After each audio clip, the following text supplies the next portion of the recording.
Hello, this is Matthew Grant. Welcome to the InsTech London podcast. Charles Taylor has been a long-time supporter of InsTech London, and in this episode I'm talking to Tony Russell from Charles Taylor InsureTech to hear a bit about what they've been up to and also the opportunities they have for providers of new solutions to partner with the global insurers that make up Charles Taylor's clients.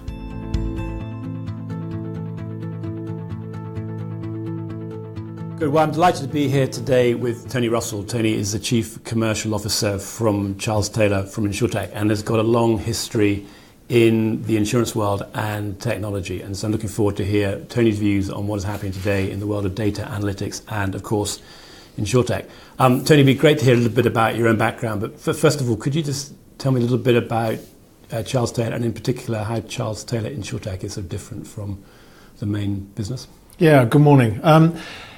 Charles Taylor is a group that's been around since 1884. Currently we're sitting around 3,000 employees, located all around the world in 29 countries, turning over approaching 250 million. 2.5 years ago, the group formed what now is known as Charles Taylor InsureTech, which was an organisation concentrating, I suppose, on innovation and technology. In that time, we've moved along quite quickly. We now sit at around 600 people, based primarily in the UK and LATAM, out of 2 centres. And we have won some significant global contracts over the past 2.5 years. What we try and do is we try and approach things slightly differently. We're interested in a number of things in terms of what people are trying to achieve from technology, and perhaps more importantly, understanding what their client wants in the way that they use it. And again, we're seeing a lot of changes now in that market. So Tony, you've got a long history in the world of working in technology and a reasonably long time in insurance. You've been selling technology when it was large black boxes, multi-million-dollar contracts. When we were talking earlier, you said that things are changing a lot these days. It'd be good to hear just a little bit about your own background and what you're seeing the changes are today and how people are buying technology.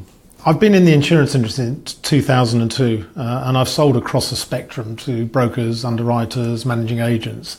So again, built up a reasonable experience in the marketplace. Prior to that, I ran some global software organisations, building up distributor networks. So I have a fair understanding of what's going on as far as delivery of technology.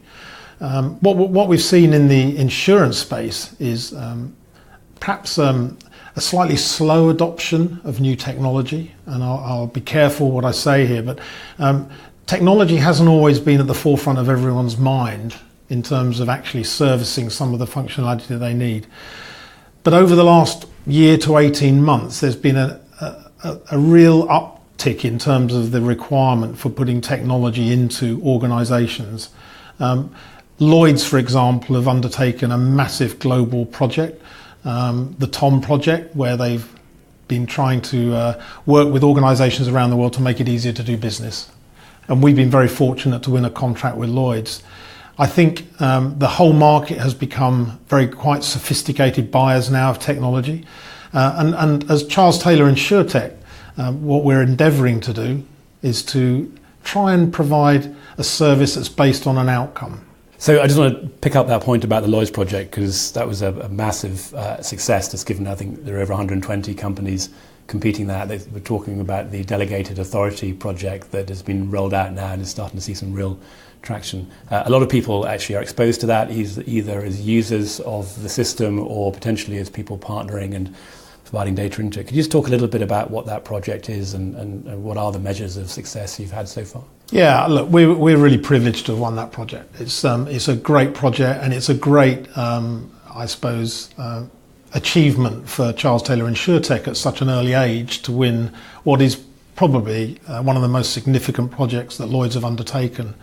Essentially, what we're doing is we're providing a centralised platform to receive all the data from all the cover holders around the world globally. We will receive it electronically.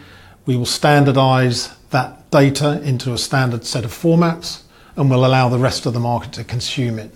So it's a problem that's been within the industry for over 100 years, really ever since binders and bordereaux have been used. And it traditionally has cost our market a lot of money in terms of organising the query loops, the errors. And the project and the product that we've provided called Tide is now in place. All of the managing agents in the London market have now signed up to use it, and we're in the beginning of a sort of a rollout and an adoption exercise. The key part of this project is going to be to get the cover holders in Europe, in the US particularly, to start using the system such that we can catch data at source. And I think if we can catch the data at source, then the straight-through processing capability will become evident. Our goal is to remove the need for bordereaux by processing risk real-time, and that will be something that we're striving to do. The whole platform is sitting on the Azure cloud in Microsoft, and it's using artificial intelligence and some of the later techniques for transforming the data into the standard format. We're very hopeful that the market adopt it as we have planned, and so far it's going very well. Great. Well, and so just before we move on, you mentioned bordereau. For those people that are listening and don't understand what a bordereau is, could you just give a quick description? A bordereau is effectively a report. It's a report that's produced from the cover holders of effectively the risks, the claims, the premiums that have been captured through the various different cover holders throughout the world in their day-to-day running of the business. That report is sent over typically on an Excel spreadsheet in various different formats, and hence the problem that the managing agents and brokers in this market have in terms of consolidating that and actually processing it. So by standardising it from any format, which is what Tide can do, we hope that we'll unlock a lot of the friction within that particular process. Yeah, I mean, and one of the problems that's been out there for years, and you alluded to it, and it looks like it's now finally being solved, is trying to get this standardization of data formats. And it seems like sometimes technology is there to try and solve the hard problems, but often it's actually solving what should be the simple problems, but just getting people to agree on formats and standards. And you also mentioned in their platform, and you announced last year you've got you've increased your investment in Covi Analytics. Is that the start of positioning Charles Taylor InsureTech as a platform, and therefore you'll be able to work with other organisations in the industry, partnering with them and providing them access to clients and analytics and potentially markets? Yeah, look, I think we're at a really exciting point of the evolution of technology within the insurance market.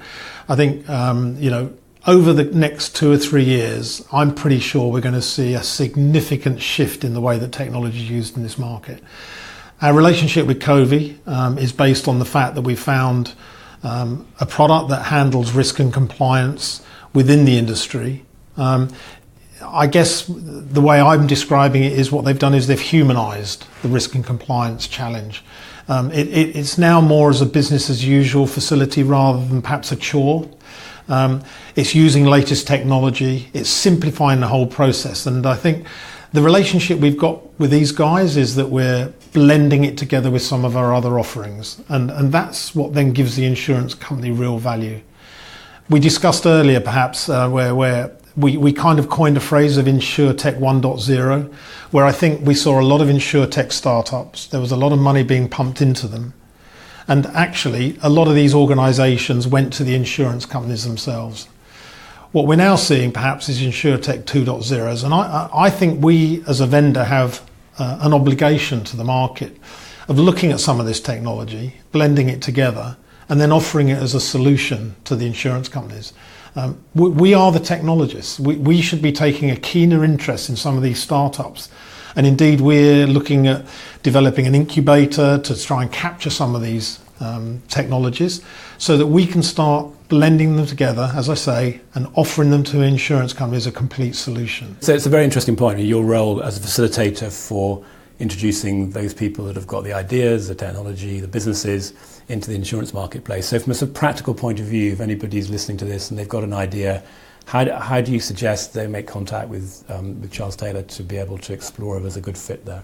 Well, look, the door's always open. I think, do we have all the answers? Absolutely not. Are we keen on working with organisations to find a better way of working? Absolutely. I think we all know that the way that insurance is bought, managed and processed is going to change. We're not quite sure how it's going to happen, but I think individually we can all go our own way, or collectively, let's use our collective intelligence, bring our thoughts together, and I'm sure the outcome will be better. So if you want to contact us, obviously on our website, ctinsuretech.com. We're based in Minster Court in the heart, just off the sort of middle of Fenchurch Street. Just pop in. We're ready to talk. We're ready to evaluate opportunities, and we're looking to actually deliver real outcomes to the insurance marketplace globally. Okay, well, so Tony, I just want to sort of slightly hold you to account there, because clearly it's kind of hard for somebody to walk up and you've got a lovely lobby downstairs and a nice coffee shop, but they've got to figure out who they're actually going to talk to when they get there. So who should they? How should they do it? Do they drop you an email? Do they drop some of your colleagues an email? I'm happy to take the emails. We've got a marketing department led by Doug Horn as well, so he's also available to talk. But essentially, I think in the first instance, myself, Jason Sahota is the CEO, who's very fundamentally involved, obviously, in the growth of the company. Interestingly enough, our leadership team, and I think this may be one of the reasons why we're seeing good results in such a short space of time, is that we've built a leadership team of people both from the insurance industry and from outside of the insurance industry. So other industries that perhaps one could argue are further down the digital journey. And that's brought a very good conversation and sometimes tension to the boardroom. But it's resulting in outcomes that perhaps we wouldn't have achieved just on our own. So I was going to come back to something we touched on earlier on, which is sort of the buying behaviour and the approach to innovation you're seeing in the insurance companies. I mean, we all acknowledge today it's actually really tough to innovate if you're in a large established organisation. You're doing a few things to change things, but I'd be interested, when you look back over your sort of last 16 years when you've been selling into the insurance space, and how organisations bought and innovated then and what's happening today. And we sort of struggled a little bit the last couple of years for the startups to get into the insurance companies, whether it's through Charles Taylor or separately. What are you seeing in sort of the shift in trends now about how innovation is being handled within insurance organisations, and also in particular their willingness to engage directly with some of these riskier and smaller companies? Yeah, I think there has been a change. I think when I first joined the industry, we were bombarded in a way with a lot of RFPs, people writing documents that would request a certain piece of functionality, whether it be a broking system, policy administration system, financial system, whatever it was. Typically what happened was this document was written on the basis of their old system with a few enhancements about requirements that would typically be delivered to the people that they knew were in the market. One of them would be selected and actually they would make a purchase. 2 or 3 years later, people sometimes would refer back and say, well, have we achieved the strategic objectives that we were setting out to achieve? I think today we're seeing organisations realise that actually the biggest issue here is what does our clients want? I do find it incredible that I've been selling systems for a number of years and I've never really asked that question. And I'm not sure how I've managed to sell a real system in the past. I think understanding what your client's client wants gives you a great insight to the way that the systems, the solutions will actually deliver that benefit to the end user.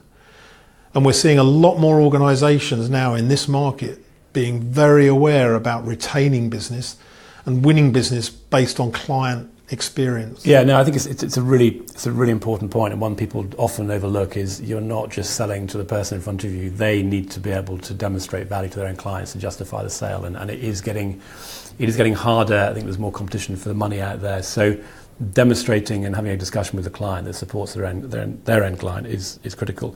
Tony, you've laid out a number of areas that you're different as Charles Taylor, but at some level there's still a number of other large technology companies out there. There's people competing for this platform space. If you were to summarise it in the sort of one or two lines, how would you say that Charles Taylor InsureTech is different from other similar looking organisations out there? That's always a tough question. I think everyone likes to think they're different. I think at the end of the day, we concentrate on a number of things. Firstly, with every project we work on, we have to understand what the outcome is. So we have to share the risk with the client. If we don't understand what outcome they're trying to achieve, then I'm not sure we're doing our job properly. I think, there's a number of key parts. We're trying to build a transformation program. We're trying to get information at the right time. Clients are looking for speed to market. I think it's understanding some of these challenges that our clients are facing and helping them resolve them in a slightly different way. As I said before, we don't have all the answers, but we do have a team of people who have worked in a number of different markets, who have seen a number of different challenges, and are now starting to blend that into the way that the insurance market is having to deliver. We were all born with two ears and one mouth, and I think listening to our client and understanding what they really want to get out of the project, and actually working with them to make sure they're asking the right exam question, is a vital part of what we do before we even start recommending what the solution might be. Quite often, the outcome and the solution is not what we thought it was when we set out on that program. You're now global. A lot of people talk about what's happening in Asia. You've been concentrating a lot in Latin America the last few years. Interesting, just to hear what your views are in that area as sort of growth in both innovation and changes in the insurance market.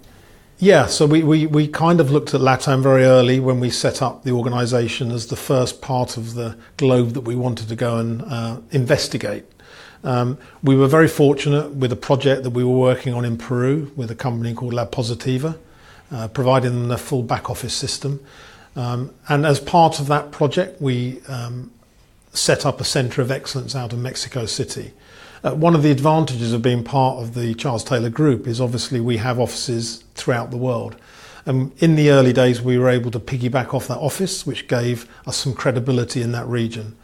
Following that particular project and the win, we then set up the Centre of Excellence, and we also brought in some salespeople. Since that time, 2 years ago, we now have 600 people within the LATAM region. And we have over 40 clients, and we're winning global business. We've just recently won a 5-country deal with Sura, which is one of the largest insurance companies in Latin America.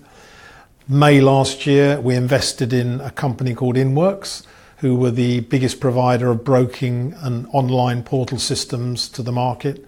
So clients such as Aon, Willis, Marsh, Gallagher's all use the system in that part of the world. And part of our strategy is to bring that technology back to Europe and beyond.